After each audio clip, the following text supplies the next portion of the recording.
भारत के gateway to north east कहे जाने वाले सिलीगुड़ी टाउन के पास एक गांव पड़ता है। इसी गांव के रहने वाले राजू दा एक शाम जब अपना इंस्टाग्राम स्क्रॉल कर रहे थे तब अचानक इनके सामने चेरापूंजी की एक रील आती है। अब उस रील को राजू दा ने अपने दोस्तों के व्हाट्सएप ग्रुप पर शेयर कर दिया। अभी रील में चेरापूंजी का वो नजारा देख के इसके सारे दोस्त मंत्रमुग्ध हो गए और इन लोगों ने प्लान बनाया कि अगले वीकेंड हम चेरापूंजी घूमने चलेंगे। अब यहाँ पर सारे दोस्तों ने हामी तो भर दी, पर इन्हें बिल्कुल भी अंदाजा नहीं था कि जो ये इनकी चेरापूंजी की ट्रिप होने वाली है वो इनमें से कुछ लोगों के लिए एक लाइफ टाइम ट्रॉमा बनकर रह जाएगी। कुछ बहुत ही भयानक होता है इनके साथ, जो आप आगे वीडियो में जानेंगे। फिलहाल राजू द्वारा भेजे गए ईमेल का स्क्रीनशॉट आप अभी स्क्रीन पर देख सकते हैं। अब जब राजू ने वो चेरापूंजी की रील अपने ग्रुप में भेजी थी तब सारे दोस्त रेडी हो गए थे, पर जैसे जैसे ट्रिप की डेट नजदीक आते जा रही थी इनमें से बहुत सारे लोगों ने बैकआउट कर लिया। फाइनली ट्रिप के 3 दिन पहले तक ये सिर्फ 2 लोग बच गए थे, एक तो राजू और दूसरा उसका दोस्त विक्रम सिलीगुड़ी टाउन में रहता था और विक्रम का निकनेम था पिंटू।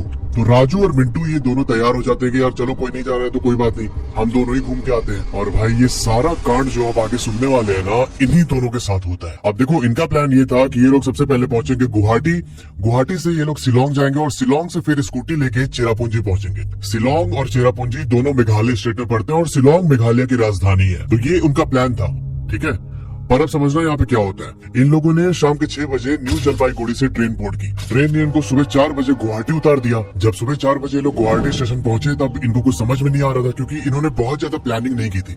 बस इनको मोटा मोटा रूट पता था कि हमें ऐसे ऐसे करके जाना है। ये लोग सुबह रेलवे स्टेशन से बाहर निकलते हैं और उस समय इन्होंने अपने एक भैया को कॉल किया और कॉल करके पूछा कि भैया अब यहाँ से क्या कन्वेंस होगा, मोड ऑफ कन्वेंस क्या होगा, किस चीज से हम लोग को जाना चाहिए शिलोंग तक। तब उनके भैया ने पूरा रूट इनको क्लैरिफाई किया और इसी बीच जब ये लोग स्टेशन पे खड़े होकर भैया से बात कर रहे थे तब ना एक नशेड़ी अंकल थे। वो बार बार इनके पास आके बोल रहे थे कि रूम चाहिए क्या, रूम चाहिए क्या। वो जैसे एकदम पीछे ही पड़ गए इन लोगों के। अब जैसे जैसे अंकल से पीछा छुड़ा के ये लोग रोड पर आते हैं जहाँ से इनको एक सवारी गाड़ी मिलती है। उस सवारी गाड़ी में बैठकर इन लोगों ने 400 रुपए दिए, जिसने सीधा इनको शिलोंग के पुलिस बाजार में ड्रॉप कर दिया। शिलोंग के पुलिस बाजार के पास से इन्होंने स्कूटी रेंट किया और वो स्कूटी लेके ये लोग निकल गए चेरापूंजी के लिए। शिलोंग से चेरापूंजी के जिस होटल में इनको जाना था उसकी दूरी 50 किलोमीटर थी। अब चेरापूंजी को one of the wettest place on earth बोला जाता है, तो ऑब्वियसली लोग बारिश के बीच में राइड करते हुए चेरापूंजी के लिए निकले थे। और जो इनका होटल था चेरापूंजी में ये इन्होंने पहले ही ऑनलाइन बुक करा रखा था। तो होटल वालों ने ये भी बोला था कि आप साथ में अपने रेनकोट लेके आइएगा। अब जो ये होटल बुकिंग वाला पूरा किस्सा है ना, इसका एक बहुत तगड़ा कनेक्शन है जो अब आगे सुनने वाले हैं कहानी,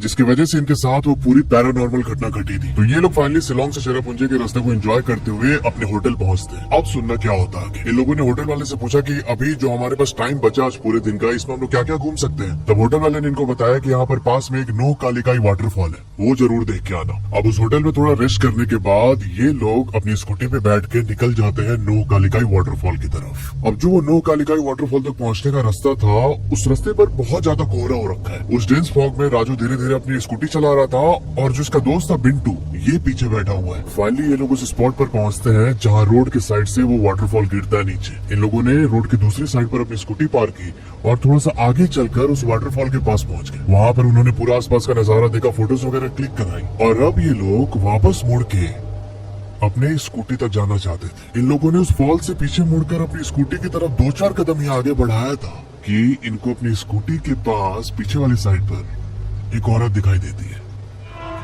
उसने वहां का पूरा ट्राइबल ड्रेस पहना हुआ था और उस औरत के हाथ में एक नवजात बच्चा था। अब इन लोगों को ये बात बहुत नॉर्मल से लगी कि यार ठीक है, हो सकता है आसपास के गांव की कोई औरत होगी। अब जब ये लोग स्कूटी के थोड़ा सा और करीब पहुंचे तब राजू ने उसकी तरफ देख के स्माइल पास की। एक जो वो फ्रेंडली इंटरेक्शन होता है ना, जब हम किसी स्ट्रेंजर को से मिलते हैं, उससे आई कॉन्टेक्ट होता है तो हम नॉर्मली स्माइल पास कर देते हैं। राजू ने ठीक वैसे ही स्माइल पास की उसे देख के, पर उस औरत ने कुछ भी रिएक्ट नहीं किया। ये एकदम डेड एक्सप्रेशन लेके अपने बच्चे को ऐसे पकड़े हुए उनकी तरफ देख रही थी। जब उधर से कोई रिस्पांस नहीं आया तो राजू ने सोचा कि शायद ये किसी और को देख रही है हमारे पीछे। तो ना राजू और बिंटू दोनों पीछे मुड़ते। इन दोनों ने देखा कि भाई पीछे तो कोई भी नहीं है, बस धुंध हो रखी है एकदम। राजू धीरे से चल के अपनी स्कूटी के पास जाता है और ना जैसे स्कूटी स्टैंड पे लगी होती तो इसने स्कूटी को आगे की तरफ खींचा कि उस पे बैठ के फिर ये दोनों आगे निकल जाएंगे। राजू ने उस औरत को बोला कि दीदी थोड़ा सा साइड हो जाइए, स्कूटी हम निकाल ले बाहर। तब उस औरत ने सिर्फ अपनी उंगली उठाई ऐसे और जो वो फॉल था उसकी तरफ पॉइंट आउट करने लगी। जब राजू ने देखा कि अभी तक तो हमारी तरफ देख रही है और अभी फॉल की ओर देखते हुए उंगली पॉइंट कर रही है ऐसे, तब राजू और बिंटू ये दोनों पीछे मुड़ते हैं फॉल की तरफ देखने के लिए ये किसे दिखा रही है। और भाई साहब ये पाते हैं कि अभी जिस ओर ये लोग देख रहे थे फॉल के पास, ये औरत अपने बच्चे को लेके वहाँ पे खड़ी है। इन दोनों ने तुरंत अपनी गर्दन घुमाई कि अभी तो ये स्कूटी के पास ही खड़ी थी, पर स्कूटी के पास अभी कोई भी नहीं था। ये दोबारा फॉल की तरफ देखते हैं तो पाते हैं कि वो औरत एक धीमी आवाज में रोते हुए अपनी स्टेप्स पीछे ले रही है उस फॉल की तरफ। जो पिंटू था वो दौड़ के भागता है इसकी ओर कि ये कहीं गिर ना जाए, और इससे पहले कि वो औरत के पास पहुंचता, उस औरत ने फॉल के अंदर छलांग लगा दी थी। भाई साहब ये नजारा देख के दोनों एकदम सन्न रह जाते हैं।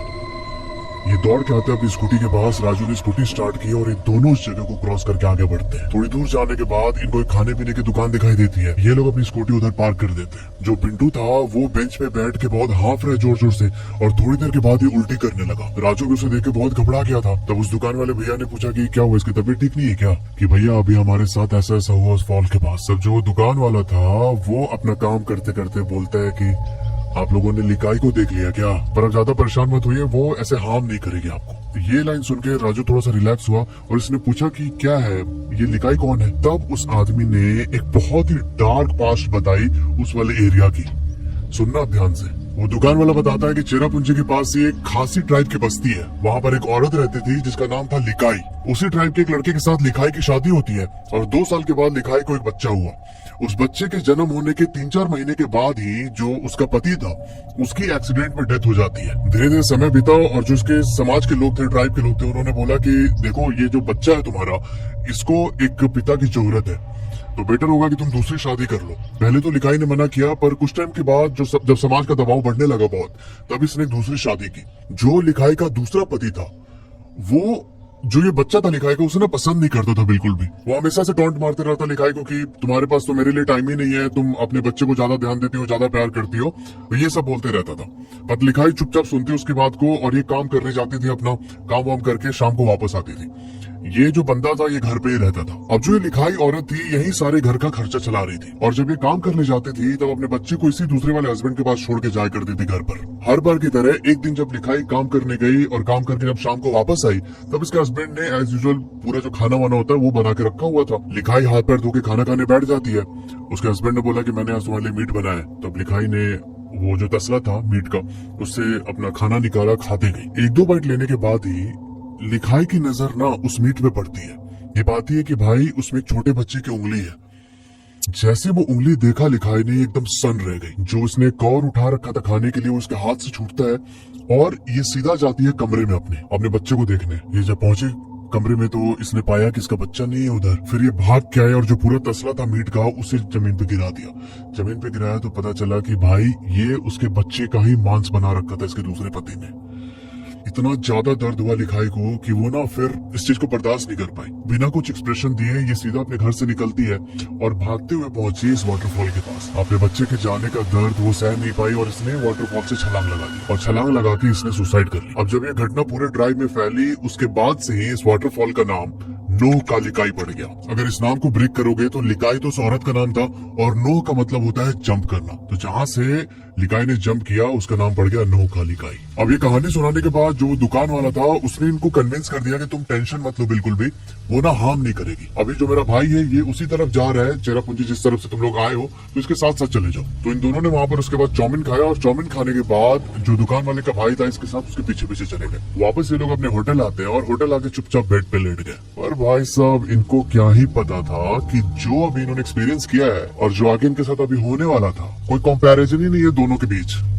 एक बहुत ही भयानक घटना इनका इंतजार कर रही थी। अब उस रात ये लोग होटल वापस आने के बाद रात के 2 बजे तक मोबाइल पर ऐसे देखते रहे कि और क्या क्या चीजें हैं यहाँ पे घूमने के लिए। और इसी सिलसिले में इनको पता चलता है मेघालय के डबल डेकर ब्रिज के बारे में। डबल डेकर रूट ब्रिज के बारे में आपने सुना होगा और बहुत सारी इसके रील्स वीडियोस हैं इंटरनेट पर। तो ये सोचते हैं कि हम वहां जाएंगे घूमने। अगले सुबह 10 बजे के आसपास इनकी नींद टूटती है और ये देखते हैं कि बहुत ज्यादा बारिश हो रही है। तब ये लोग अपने